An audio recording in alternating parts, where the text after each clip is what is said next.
हमारे पिछले अध्ययन में हमने देखना शुरू किया था जब यीशु ने वाया डोलोरोसा पर अपनी यात्रा शुरू की थी।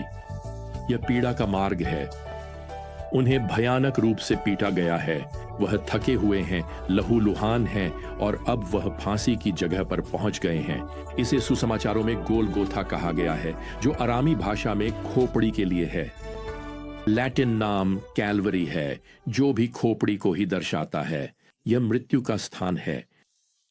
अब यहां मरकुस के सुसमाचार के वर्णन में अध्याय 15 और पद 23 में हम यह पढ़ते हैं, उन्होंने उसे मिर्र मिलाई हुई दाख मधु दी, परंतु उसने नहीं ली। अब हम इतिहास से जानते हैं कि नगर की दयालु स्त्रियों ने इस दया की सेवा को अपनाया था। वे उन लोगों के लिए यह विशेष पेय उपलब्ध कराती थीं जिन्हें क्रूस पर चढ़ाया जाना था। मिर्र दाख मधु में मिलाकर एक मादक पदार्थ था। यह एक दर्द कम करने वाला पेय था। लेकिन यीशु अपने कष्टों में किसी भी तरह की राहत को स्वीकार करने वाले नहीं हैं जो उनके सोचने या मन को भ्रमित कर सके। उन्हें अपने क्रूस से एक सेवा करनी है और वे कुछ शाश्वत रूप से महत्वपूर्ण शब्द कहने वाले हैं। क्रूस पर चढ़ाने की विधि असुरियों और फारसियों की खोज थी। उन्होंने मसीह के समय से 1000 साल पहले इस प्रकार की मृत्युदंड की प्रथा की थी। अलेक्जेंडर महान को क्रूस पर चढ़ाने की विधि पसंद थी। उन्होंने इस प्रथा को कार्थाजिनियों के बीच शुरू किया और बाद में रोमनों ने इसे और भी धीमी मृत्यु देने के लिए विकसित किया, जिसमें और भी अधिक दर्द और पीड़ा होती थी। मृत्यु की प्रक्रिया को लंबा करने के लिए रोमनों ने एक लकड़ी का टुकड़ा जोड़ा, जो एक तरह की कच्ची सीट के रूप में काम करता था, जिसे सेड्यूलम कहा जाता था। यह सेड्यूलम पीड़ितों को अपने फेफड़ों में हवा भरने के लिए खुद को ऊपर उठाने की अनुमति देता था, लेकिन इससे उनकी पीड़ा भी लंबी हो जाती थी और कुछ पीड़ित निर्जलीकरण, सदमा, रक्तस्राव और यहां तक कि डायाफ्राम के पक्षाघात के किसी संयोजन से मरने से पहले कई दिनों तक जीवित रह सकते थे, अगर वैसे उन्हें रात में जंगली जानवरों ने हमला नहीं किया हो। क्रूस पर चढ़ाए गए पीड़ित को कीलों से क्रूस पर ठोंका जाता था, क्योंकि कीलें आसानी से हथेली के ऊतकों और छोटे हड्डियों को फाड़ सकती थीं। इसलिए वास्तव में प्रथा यह थी कि कीलें कलाई के आर पार ठोंकी जाती थीं। इसे हाथ का ही हिस्सा माना जाता था। फिर पैरों में कील ठोंकी जाती थी। पैरों को एक साथ मोड़कर, यूं कहें तो एक झुकी हुई स्थिति में रखा जाता था और दोनों टखनों को एक दूसरे के ऊपर रखकर एक ही कील से ठोंका जाता था। कुछ साल पहले एक युवा व्यक्ति की हड्डियां मिलीं, जिसे सूली पर चढ़ाया गया था। उसकी कलाई की हड्डियों में छेद था और एक कील अब भी जमी हुई थी, जो उसके टखनों के आर पार ठोंकी गई थी, जैसा कि मैंने अभी बताया। आप जानते हैं, यह तो बिना कहे ही स्पष्ट है, लेकिन मैं इस बात पर जोर देना चाहता हूं कि यहां दर्द असहनीय रहा होगा। असल में एक्सक्रूशिएटिंग शब्द लैटिन शब्द से आया है, जिसका शाब्दिक अर्थ है सलीब से बाहर। देखिए, इस तरह की मृत्यु ने दर्द और पीड़ा के लिए अपनी खुद की शब्दावली बना ली थी। और क्या आप जानते हैं कि रोमन नागरिकों को यह गारंटी दी गई थी कि चाहे उन्होंने कोई भी अपराध किया हो, उन्हें कभी सूली पर चढ़ाए जाने का डर नहीं होगा। रोमन नागरिकों को कभी सूली पर नहीं चढ़ाया गया। सूली पर चढ़ाना मरने का सबसे डरावना, पीड़ादायक और अपमानजनक तरीका था।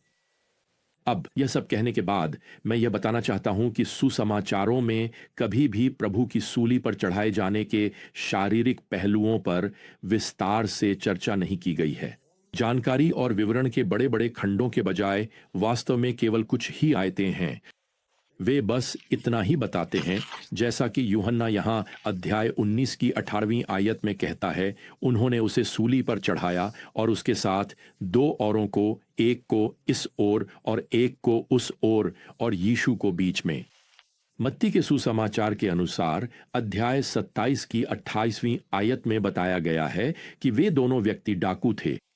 फिर हम यहाँ यूहन्ना के सुसमाचार के 19वें अध्याय की 19वीं आयत में यह विवरण पढ़ते हैं। पिलातुस ने भी एक लेख लिखवाया और उसे क्रूस पर लगवाया। उसमें लिखा था, नासरत का यीशु, यहूदियों का राजा। बहुत से यहूदियों ने यह लेख पढ़ा, क्योंकि जहाँ यीशु को क्रूस पर चढ़ाया गया था वह स्थान नगर के पास था और वह अरामी, लैटिन और यूनानी भाषा में लिखा गया था।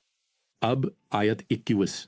तब यहूदियों के प्रधान याजकों ने पिलातुस से कहा, यह मत लिख यहूदियों का राजा, बल्कि लिख, इस मनुष्य ने कहा, मैं यहूदियों का राजा हूं। पिलातुस ने उत्तर दिया, जो मैंने लिखा है वही लिखा है। ध्यान रहे, पिलातुस जानता था कि उसने यहूदी नेताओं की धमकियों के कारण एक निर्दोष व्यक्ति को मृत्युदंड के लिए भेजा है। वह जानता था कि ये शब्द यहूदी नेताओं को क्रोधित कर देंगे और उसने खुशी खुशी उनके घावों पर नमक छिड़क दिया। लेकिन कल्पना कीजिए, पहला सुसमाचार पत्र कभी प्रकाशित हुआ तो वह एक मूर्ति पूजक शासक के हाथों से हुआ और हजारों यहूदी उसे अपनी ही अरामी भाषा में पढ़ेंगे। यह लैटिन में भी लिखा गया था, जो रोमन साम्राज्य की भाषा थी। यह ग्रीक भाषा में भी लिखा गया था। यह दुनिया भर की भाषा है। तो हालांकि पिलातुस ने यहूदी और यहूदी राष्ट्र का अपमान करने के लिए ऐसा किया था, यह एक निमंत्रण बन गया। पूरा संसार इसे पढ़ सकता है, उस पर विश्वास कर सकता है और उसे अपना राजा बना सकता है। देखिए, यह शिलालेख उसके अपराध का रिकॉर्ड नहीं था, यह उसके चरित्र की घोषणा थी। वह राजा है। आयत 23 में लिखा है, जब सैनिकों ने यीशु को क्रूस पर चढ़ा दिया तो उन्होंने उसके वस्त्र लेकर 4 भागों में बांट दिए, हर सैनिक के लिए एक भाग, साथ ही उसकी कुर्ता भी। लेकिन वह कुर्ता बिना सीवन के थी, ऊपर से नीचे तक एक ही टुकड़े में बुनी हुई थी। आप इसे सैनिकों के लिए ओवरटाइम वेतन के रूप में सोच सकते हैं। अपराधियों के कपड़े उनके अपने कपड़ों में जोड़ दिए जाते थे ताकि इस अप्रिय कर्तव्य के लिए उन्हें भुगतान मिल सके। अब बताया गया है कि यीशु के पास बिना सीवन की भीतरी कुर्ता थी या चिटोन, जो किसी धनी व्यक्ति का उपहार थी और काफी मूल्यवान थी। शायद किसी विश्वास रखने वाली महिला ने इसे अपने हाथों से सिल कर दिया हो। आयत 24 में बताया गया है कि सैनिक इसे काटना नहीं चाहते क्योंकि यह बिना सीवन की है, इसलिए वे इसके लिए चिट्ठी डालते हैं। वे मूल रूप से भविष्यवाणी को पूरा कर रहे हैं। अगर आप भजन संहिता 22:18 में जाएं तो हम पढ़ते हैं, वे मेरे वस्त्र आपस में बांटते हैं और मेरे कपड़ों के लिए चिट्ठी डालते हैं। और वैसे यरूशलेम में एक और व्यक्ति था जो ऐसा वस्त्र पहनता था। चिटोन महायाजक के वस्त्रों का भी एक हिस्सा था। ऐसी कुर्ता का हकदार हमारे महान महायाजक से बढ़कर और कौन हो सकता है।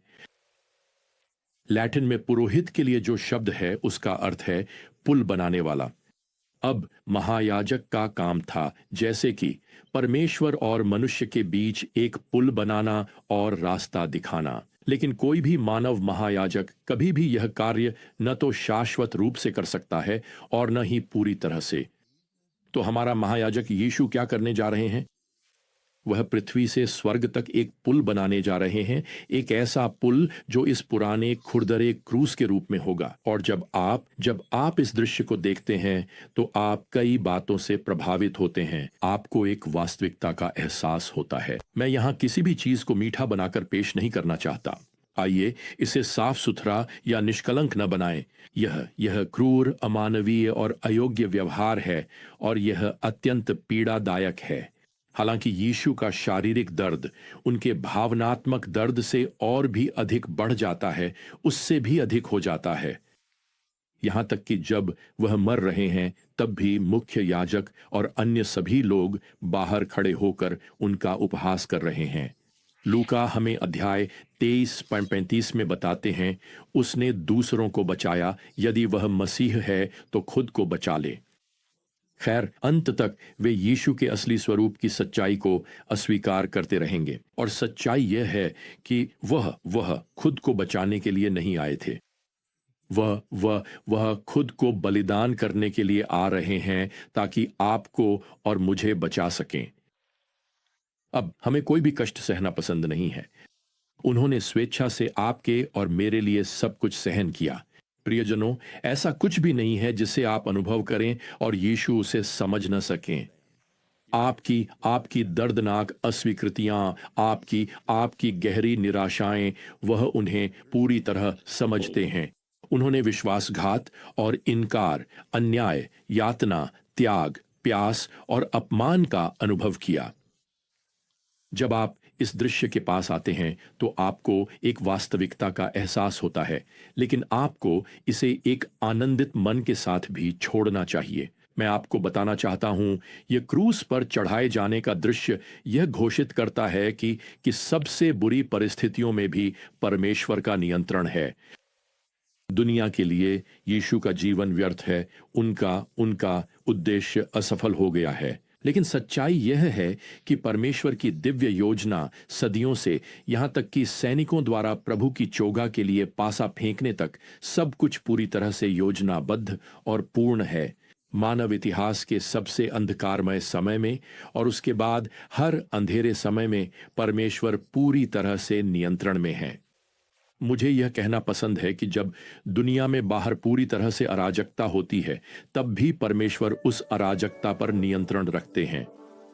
आइए यह सुनिश्चित करें कि हमने व्यक्तिगत रूप से उस पुल को पार किया है जो उद्धारकर्ता की क्रूस पर मृत्यु के द्वारा बनाया गया है। यह सुनिश्चित करें कि आप उस जीवित पुल से होकर परमेश्वर के परिवार में प्रवेश कर चुके हैं। तो जब तक हम फिर से यात्रा शुरू न करें, प्रभु यीशु मसीह का अनुग्रह, परमेश्वर का प्रेम और पवित्र आत्मा की संगति आप सभी के साथ रहे। आमीन।